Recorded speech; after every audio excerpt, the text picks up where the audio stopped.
The materials you'll need for this project are nylon strapping, thin cardboard, black, blue, and purple acrylic paint, paper towels, various paint brushes, a box cutter, cardboard, white gloss spray paint, gray primer, an X-Acto knife, a pen, and a hot glue gun. So this is my template piece for the chest piece. So now I'm gonna trace this out twice on some cardboard and curve them. Here are the two upper chest plate pieces. So now I'm just gonna stick them together with a piece of cardboard in between them, and then I'm gonna work out the angular pieces underneath here.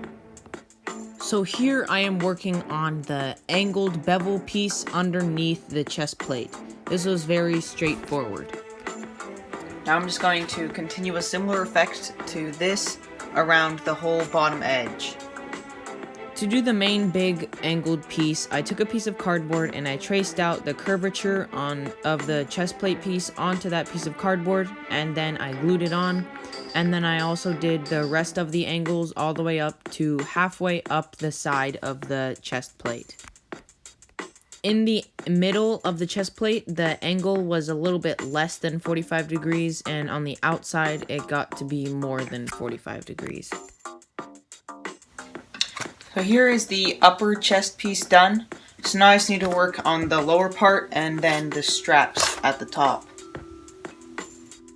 So I just took a piece of cardboard that was about 6 inches tall and I glued it underneath the upper chest plate. And then I wrapped it around to the sides and made sure that all the seams were filled where I glued. Then I just held that in place and waited for the glue to dry. So I just cut a little gap out of this just because it was looking a little too tall, and then I curved it so it's at an inward angle. So now on the back side, I'm going to cut out that rounded shape, and I'm also going to put a piece of wire to stop it from bending. Now that I have this cut out of the bottom, I need to extend these a little bit more, and then I'll put some wire on the back side. Now that the front chest plate is done, I'm going to work on the back. So I'll start with the box. The rectangle for the box was about 5 by 7 inches, and then I just used a 2-inch circle to trace for the little detail on the back, and then I just used a 2-inch by about 1/2 inch piece, and I glued 2 of those on next to that for a little detail. Then I just glued a little trim piece on around that, and that was the detailed box for the back. Then I extended both of the sides down by about 1.5 to 2 inches, and then I extended them across so it would be sloping a little bit down, and you can see this really well on a reference image. Then I did the top of the box, and then after that I did the bottom. So the box will end up being vertical, so that means the top of the box will need to have a curve on it so it can fit around the curve of the back. The sides of the box have a very obtuse triangle cut out of it, so it would kind of have 2 pieces of cardboard angling against each other. Then I started filling in the back around the box, so I just took a piece of cardboard and bent it into a slight curve, and then glued it in that curve that I made in the box, and that gave it a nice rounded shape that will fit nicely on the back of the front. After I had that piece glued on the top, I cut out the spot where my neck would fit, just to give it some little flaps on the back for the straps to attach to, and then on the outside edge, I also cut a little bit off for the straps. Then I cut a little wedge out of those back flaps just to make them bend in a little bit more. Then after that piece was all finished, I started working on the piece below that, so that is also another rounded piece of cardboard that was glued on to those extended triangles of the box. After I had that shape all figured out, I just made sure that it was securely glued on, and then I added the bottom flap.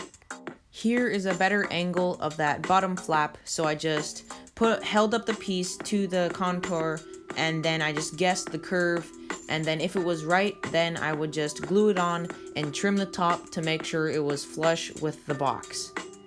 Then after looking at the box, I thought that it looked a little bit too short, so I just added another panel at the bottom of it to lengthen it out a little bit. Then came the task of joining the front half with the back half, and I was a little anxious about this, but I just decided to go for it. So I glued the sides together with a bracing piece of cardboard to connect them, and then on the opposite side I stuck a piece of cardboard with a little bit of an overhang so I could attach some Velcro onto that and Velcro on the back piece, so on one side it would be closed and on the other side it would be open so you could get inside of it. Then I just made sure to round out the armholes on the back side. These are the pieces I have for the shoulder, so now I'm just going to glue them up, but before I do that, I'm going to trace them out twice, so I can make the other shoulder. There are the shoulders. Now I can work on the biceps. Now I had to spackle over that ugly gap in the front, so I just took the putty knife and I applied some spackle all over the gap, making sure to blend it with the cardboard and the crack. And then in the middle where the seam is supposed to be, I just made sure to use the sharpened end of my putty knife just to clear out all the spackle that might have gotten in there, so you could still tell that it's supposed to be a panel line. So these are what the biceps are starting off as, so now I'm just gonna glue them in a cylinder, and then that's basically it. There are the finished biceps, so now I just need to work on the forearms and the elbow guards. But first, I wanted to finish up the chest plate, so I just sanded down the spackle to make it nice and smooth. And to do that, I just used some 100 grit sandpaper on a block of foam that I made, and it is basically a homemade sanding sponge. Then I just kept sanding, and I blew off the dust as I went, just so I could see where the low spots are, and I kept sanding and sanding. And then I filled once more, sanded some more, and then it was finally ready for some paint. Now that the shoulders are finished and the biceps are finished, I can now work on the forearms. The forearms started off as a kind of curved piece of cardboard that I just extended a little bit with another piece of cardboard, and then I glued that together and I tried it on, and I found out it was a little bit short, so I just trimmed it level, and then I added about another 2 to 3 inches on one end just to make it the right length. So one of the forearm pieces is completely plain, and the other one has a little control panel with a couple of buttons on that. So if you're going to make this, just make sure that one of them you're going to have to put some details on, and the other one has nothing on it. Then I just repeated all the same steps on the other gauntlet. So I rolled up the cylinder, then I leveled it off, and then I added the 2 to 3 inch cardboard piece, and then I glued that on, and then I added the elbow guards to both of the gauntlets. Now that the forearms are complete, I just need to add the control panel on one of them, and then I need to trim these down and add the elbow pieces. The control panel on the gauntlet is basically a rectangle with a tiny little square attached to it, and then it has 4 big buttons and 1 small button on that smaller square. So I just glued on the buttons, and then after that was done, I just glued the whole control panel onto one of the gauntlets. And I made sure that it was level to where if you look down on it, it would be in a similar position to where a watch would be. Then the elbow guards, I trimmed a little channel out of both of the gauntlets, and then the elbow piece is basically 2 trapezoids on a thin little piece of cardboard, and that's just glued around both sides, and then I trimmed off the excess, and then that is it. Those are the finished gauntlets. So now we can paint. Now I painted this with gloss white paint. If you had flat white paint, I'm sure that would work just fine. This is just what I had. I used multiple coats to build up a nice layer, and then for the arms, I decided to prime those just so I could have an even color for the white paint to lay down on. So I just used a bit of flat gray paint on both of the arms, so the shoulders, the biceps, and both of the gauntlets, making sure to get it inside all of the nooks and crannies. Then I painted the arms with some gloss white paint, so I painted the insides of the shoulders just because those might flip up, and then just the outside of all the other pieces. So just a nice even color, and try not to get any drips, because if you get drips, then you can either live with it or sand it down and then repaint. So you could stop here with your armor if you're making this and just go on to the weathering stage. But I'm going for the Clone Trooper Echo look from the Rishi Moon episode of Star Wars The Clone Wars. So that means I need to paint a blue handprint on this side of the armor. So now I'll do that. For the handprint, I used the size of my own hand as reference, and then I also had a picture of Echo's armor with the handprint on it so I could just get the rough shape correct. So I just drew that onto the armor and made sure to give it a almost very craggly look to where it would look like it was just stamped on. Then after I had that all drawn on with pencil, I just mixed up a color of paint that was maybe a dark blue with a little bit of purple in it, and I just painted that over the whole design, making sure to make the edges look very messy. The first color I mixed up, I wasn't too happy with, so I just decided to remix another color with a little bit of purple in it, and then I painted it over the original handprint, and I ended up liking this color a lot more. So when the paint dries, it ends up getting a lot darker than I expected, so I just made sure to leave it looking bright. Then I started to weather this project, and I have a whole video on that on my YouTube channel, so if you want an in-depth process to know how to weather, just go check that video out. So I just followed those exact steps in this, making sure to build up more paint in all the nooks and crannies, so it would look more real-life, battle-worn. Now that the arms are inside from painting, I just need to weather them. Now I just need to attach the shoulders about an inch away from the chest plate, just with a little bit of nylon strapping. This is the piece that I'm starting off with for the lower abdomen, so now I'm just going to attach the side with a little bit of Velcro. Now that this piece is all linked up, I'm going to add the channel grooves on the front, and then I'll work on the belt.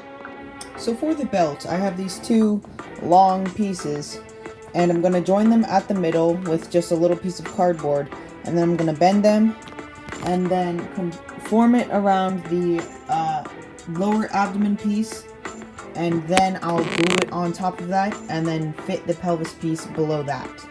To glue the belt together, I just added a little piece of cardboard behind it so it would stay together nicely, and then after I had that glued together, I just made sure to mark where all those little dividing lines are on the belt, and then I cut those up, glued it back together, and then I glued it onto the lower abdomen piece. Then I wrapped the belt all the way around and made sure to leave a gap where the Velcro was at the side. Then for the boxes on the sides, I just took some rectangles of cardboard, and then I also took about an inch thick strip, and I wrapped that all the way around to basically make a box, except one end was slightly angled. Then I just glued on a top to that box, and then after that top was glued on, I glued on the piece that would be covering the angled part. Then I just added a little detail. Now I have these little side compartments glued on, and I also added a little detail. So now I'm going to work on the piece that goes in between here. And then I can put straps over the top to hold it on my shoulders, and then that's it for this piece. So this is where I'm at with that piece that I glued on. It's just like a kind of V-shape with this little prism cut out of it. So now I have this really long piece that I can just attach right under it like that, and then this can wrap around all the way to the back.